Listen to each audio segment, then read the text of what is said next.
me. I was like, God, I was feeling cold. I was starting praying that, God, no, I can't afford to go. So I now decided in my mind that if they come and meet me to go back, I will just kneel down and say, please, you see my condition. I cannot travel and come on my appointment date because I will be so heavy.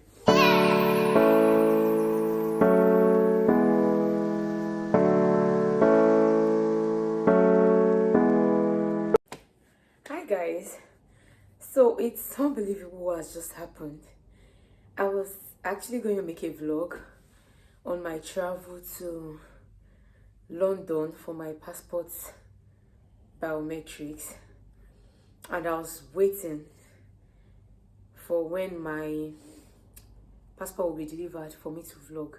Apparently that's my excuse. Actually, like I said in my other videos, I've been struggling to film, but guess what, my passport is here. Like, I literally went on Monday, did my capturing on Tuesday, and then returned to Sunderland yesterday. And prior to getting Sunderland yesterday, I checked my the tracking this thing, and it says that the passport has been issued, or it has been delivered. I'm so happy because the tale of my passport, maybe I should just make this video and talk about my experience with the passport. Yeah, let me just talk about my experience with the passport. So right, my passport is supposed to expire November 2024. That's this year, and I'm quite heavily pregnant. And I tried to book my appointment in June, but when I booked the appointment in June, I realized that there was no space, or there was no slot for the biometrics until November, and I picked November, but that's around my delivery date. Like, it's just few weeks to my delivery date, and excuse me, pregnancy. I was kind of worried. I was kind of disturbed about traveling so heavily pregnant. And my husband was like, okay, maybe he will drive me, or maybe we will travel together or something. But then I kept praying because I don't want to travel at that time. I tried to make all the connections that I could, to reschedule my application, but I couldn't make any contacts. And then all of a sudden, I think like 2-3 weeks ago, someone just said, if you booked your appointment on a WhatsApp group and you booked a far date, the portal is open for you to reschedule. I didn't even read the message because it just popped up, and I ran to the website. I tried to book my appointment, and I did. I picked a date, September 3rd, and it was so surreal. I kept going back to check September 3rd. So I booked my travel so that I will go to London. So actually, I booked my travel a day before and the day after. So I'll be at my uncle's place in London, and from there I will go to do the capturing and then return there. Then from their house, I will travel the next day, which is what I eventually did. But it was a long journey, traveling on a bus. So my bus was supposed to be like 12:30. The bus didn't arrive until like 1, and I didn't get to London until 8, and I traveled alone. So it was a lot. I was tired. I tried to sleep off a couple of times, I was exhausted. So at the time I got to my new house, I needed to rest because of my appointment the next day. And the next day I set out for my appointment. Guys, I mean, I know that in Nigeria there's preference for pregnant women, but I wasn't expecting something like that, like in Nigerian High Commission here in the UK. And then I joined the queue. I'm trying to catch my breath because I don't even know where I'm looking at on the camera. But anyways, I joined the queue, and there were people in my front. The time I got there like past 9, even though my appointment was for like 11. And then someone just walks to the back. Madam, are you pregnant? Please go to the front, go to the front. I'm like, pregnancy advantage. So I went to the front, and I was a bit scared because I didn't want people to shout at me like, oh, you're coming from the back, oh, this. And I met someone that knew me, and the person was like, oh, just give them your slip. They are going to call you in. And then I just stretched my hand to the man and I gave him the documents, and he just checked and was like, okay, go in, go in. And then I got in. We had to drop our phones. I dropped my phone and I went to sit. I was able to sit. That was my number one comfort. Like, I was able to sit. I didn't have to stress about standing and all of that. And then the person in charge collects my documents and says, oh, you can go upstairs to sit. And then I get upstairs and they call some people and they tell them, oh, you have to come back on your appointment date. Oh, you have to come back on your appointment date. At this point, my stomach was already running. Like, I was feeling cold from inside because I actually did reschedule my appointment. So I was trying to eavesdrop on what those people were saying. And I heard them say that, oh, I rescheduled my appointment, but they said my appointment is fake. I'm like, God, I didn't travel all the way from Sunderland to come back on your appointment date, because I can't even come back on my appointment date. And I just waited. I was like, Christina, calm down. And I started praying, like, God, please, I can't afford to go back. I just need to get this thing done and get it sorted. And like, the other lady said, oh, I also changed my appointment. Then let's wait and see if they will ask me to go back. And then they call this lady. They call her in. And I'm like, okay, if God did for her, God will do for me. Then I was there. I was just praying. And then the guy comes and calls in everybody that I knew was before me and did not call my name. So I started feeling like, God, I hope they're not coming to call me to go back home, because this guy was at my front. Like, I was just right behind him. And they've called other people after him. They've not called me. I was like, God, I was feeling cold. I was started praying that, God, no, I can't afford to go. So I now decided in my mind that if they come and meet me to go back, I will just kneel down and say, please, you see my condition. I cannot travel and come on my appointment date because I will be so heavy. And then they come and call my name. I stand up and meet the guy and he says, oh, please go in for your capturing. I'm like, go in for my capturing? Are you serious? Okay, let's go there. And then I go in for my capturing. And there's this very, like, amazing man. And he's like, oh, please, oh, answer this pregnant woman. Oh, don't let her give birth for us here. Oh, please answer. And then he says, you know what, don't worry. He just sat down. And then the person he had asked to sit before, he said, bros, please stand up. May I attend to this pregnant woman? And I was like, oh, thank you, brother. Thank you. I just sat down.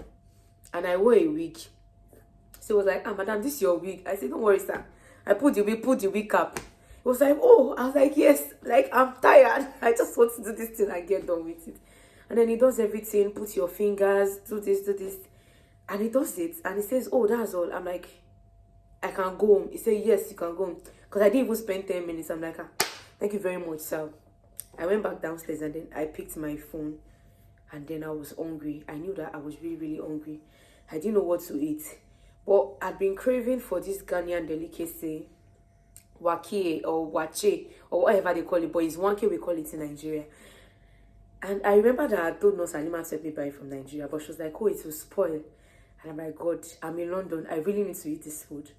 So before I got to London on Monday, I had been searching for restaurants. And then I saw this very good restaurant that had good reviews, Julian Eats in Backing. So I was like, okay, this is what I'll do. I'll manage myself, get to the train station, and then from the train station, get to the restaurant.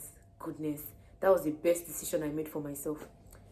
So I got to the train station, I took a train to Backing, and then from Backing, I took a bus to the restaurant. And when I got to the restaurant, God, it was so cozy. So you could sit outside or sit inside. But I chose to sit inside because it was so, like, calm. The lights were red, you know, they had beautiful ambience. And I was like, hey, God, oh, can I afford these people's food like this? So I went to meet the guy and I told him, oh, this is what I want to buy, this is what I want to buy. And I didn't even spend up to 20 pounds. And I'm like, oh my God. So I went to sit and I was waiting for the meal. At some point, my stomach was already grumbling, but I was like, oh no, I need to eat this wake. And then they bring my food.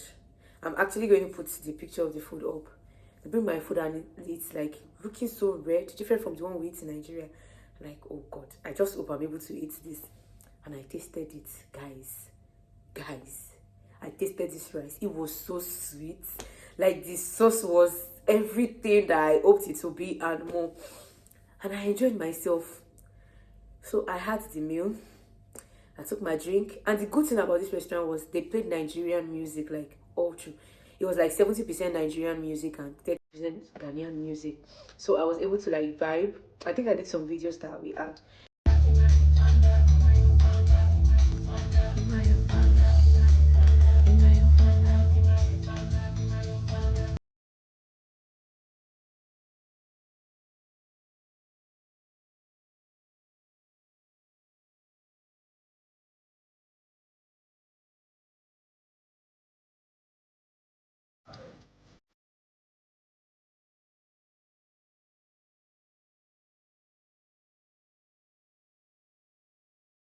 I was able to like vibe to the music in the restaurant, and by the time I finished eating, I couldn't stand up.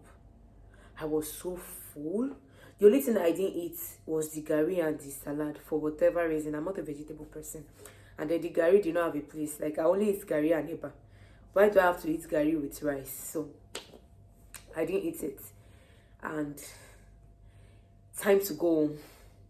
So I was contemplating, do I book Uber? Do I walk? Do I take a bus? So to take a bus would take me 7 minutes, and to walk would take me 8 minutes. So I'm like, okay, since I'm very full, let me walk home. Guys, I did walk home. I got very tired, and I just had to rest because my trip the next day was very early in the morning, and I rested. I was so full that I couldn't eat anything again until like around, I think, past 10 in the night was when I ate eba, because my auntie insisted I had to eat because I'm traveling so early the next day and I might not be able to eat at the time that I'm leaving. So I ate and then I slept, and then the next day I set out, which was Wednesday. And my trip was so fine. You know, there was a very nice guy sitting beside me, and then when I dozed off and I put my head on his shoulder, he didn't mind, even though he just adjusted a bit. And I'm like, oh, I'm so sorry. He was like, oh no, it's fine, it's fine. And then when we got to Leeds, someone else took his seat. Gosh, the most annoying person I've ever traveled with. This guy was all over. He was bending down, standing up, sitting down, turning, you know, shifting. I'm like, it's me that's pregnant. I'm not like supposed to be stressing. You're not you stressing me. And then there was this awful garlic smell. It was so disgusting. Like I couldn't breathe. It was all in my throat, and I just wanted to drop. I wanted to pass out. I was just feeling some kind of way because it was garlic and ginger, and this person kept eating it. And this person didn't even bother about how other people felt with the food. And then I got to Sunderland. When I got off the bus, I was like, breath of fresh air. And then I get home. And yes, I was so tired that after eating and resting and relaxing, I slept until past 11 in the night. And then this is today, Thursday. I'm actually working, and then I just said, oh, let me go and check if I have deliveries, because I had orders before now. And yeah, I am with my passport. Yeah, I am. Anyways, guys, so that was the gist of my trip. So the highlight of my whole trip was the 1K that I ate, satisfying my craving. Oh God, it was top notch. So guys, I have passports now. Oh, Nigerian High Commission till next 10 years if I see you again. Thank you for coming. God bless you. I'll see you guys in my next video. Until then, bye.